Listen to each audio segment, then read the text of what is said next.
நான் 3 வருஷமாக இருந்த வீட்டை வந்து ஸோ ஃபைனலி காலி பண்ண போகிறேன். ஆல்மோஸ்ட் எல்லா திங்ஸும் வந்து எடுத்து வச்சிட்டேன். இதெல்லாம் பேக் பண்ணியாச்சு. நாளைக்கு வந்து ஏசியை வந்து ரிமூவ் பண்ணிடுவாங்க. ரிமூவ் பண்ணிட்டாங்க அப்படின்னா அவ்வளோதான். ஸோ கொஞ்சம் கஷ்டமாக இருக்குது. இந்த வீட்டை விட்டு நான் பிரிஞ்சு போகிறேன் அப்படின்னு நினைக்கும்போது. பிகாஸ் 3 இயர்ஸாக எனக்கும் இந்த வீட்டுக்கும் நிறைய கனெக்ஷன்ஸ். இது என்னோடய ஃபீலிங்ஸ் எல்லாத்தையும் இந்த வீடு வந்து பார்த்துருக்கு. ஸோ இன்றைக்கி இந்த நைட்டு தான் இந்த வீட்டில் நான் லாஸ்ட்டாக வந்து ஸ்டே பண்ண போகிறது அப்படின்னு நினைக்கும்போது ரொம்ப வருத்தமாக இருக்குது.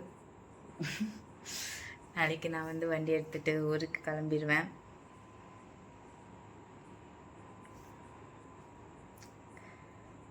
ரொம்பவே கஷ்டமாக தான் இருக்குது. சடனாக காலேஜ் முடிஞ்சிருச்சு. இன்றைக்கி எனக்கு காலேஜ் முடிஞ்ச ஃபீலே இல்லை. நான் வீட்டை காலி பண்ண போக போகிறேன். இப்போ தான் எனக்கு வந்து ஃபீல் ஆகுது நான் வந்து காலேஜ் முடிச்சிட்டேன் அப்படிங்கிற விஷயத்த. காலைல பார்ப்போம். இந்த லாஸ்ட்டு நைட் இந்த டே நான் இந்த வீட்டில் சில் பண்ணுறேன். நாட் சில், பட் என்ன சொல்கிறதுனே தெரியல. எனக்கு கொஞ்சம் ஃபீலிங்காக இருக்குது. சரி, காலைல பார்ப்போம். பாய்.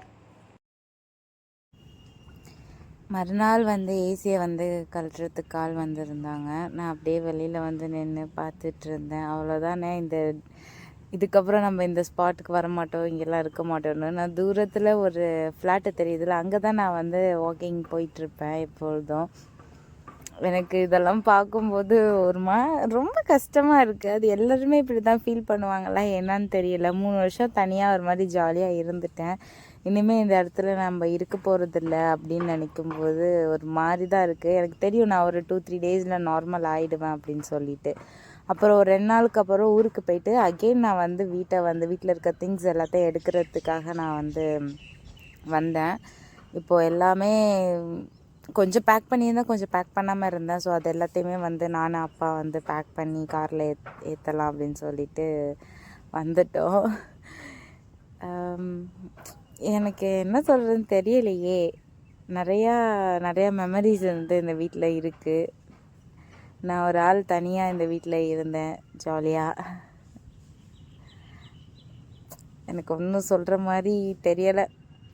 காலேஜ் எப்போ முடியும்னு வந்து தோணிகிட்டே இருந்துச்சு. முடிஞ்சதுக்கப்புறம் ஏன்டா முடிஞ்சிச்சு அப்படிங்கிற மாதிரி ஃபீல் ஆகிடுச்சு. பட் என்ன பண்ணுறது, எல்லோரும் அவங்கவுங்க பிளேஸை விட்டுட்டு நேட்டிவ் கிளம்பி தானே போகணும். ஃபைனலாக ஹவுஸ் ஓனர் அவங்கக்கிட்ட வந்து கீ கொடுத்துட்டு நான் அப்படியே கிளம்பிட்டோம். இந்த ரோட்டில் தான் நான் வந்து நடந்து போயிட்டுருப்பேன் நான். ஸோ நைட்டு நான் கிளம்பி போயிட்டுருக்கும்போது எனக்கு அப்படியே அந்த மெமரிஸ்லாம் வருது. இனிமேல் நம்ம இந்த ரோட்டுக்கு வர போகிறதில்ல. அங்கே ஒரு ஃப்ரூட்ஸ் கடை இருக்கும் அந்த செக் போஸ்ட்டுக்கிட்ட. அங்கேயும் வந்து நம்ம இனிமேல் வர போகிறதில்ல அந்த மாதிரிலாம் தோணுச்சு. அப்புறம் அங்கே இருந்த எல்லாருக்கிட்டேயும் சொல்லிவிட்டு நான் போயிட்டு வரேன் அப்படின்னு சொல்லி கிளம்பியாச்சு. ஃபைனலாக நைட்டு ஒரு 3 o'clock போல் வீட்டுக்கு வந்துட்டோம். வந்ததும் போதும் இந்த ராக்கி பையன் வந்து என்ன தான் பேசுகிறானே தெரில, ஓவராக பேசிக்கிட்டே இருந்தான். ஏன்டி எங்களை விட்டுட்டு போனேன் அப்படின்னு சொல்லிட்டு.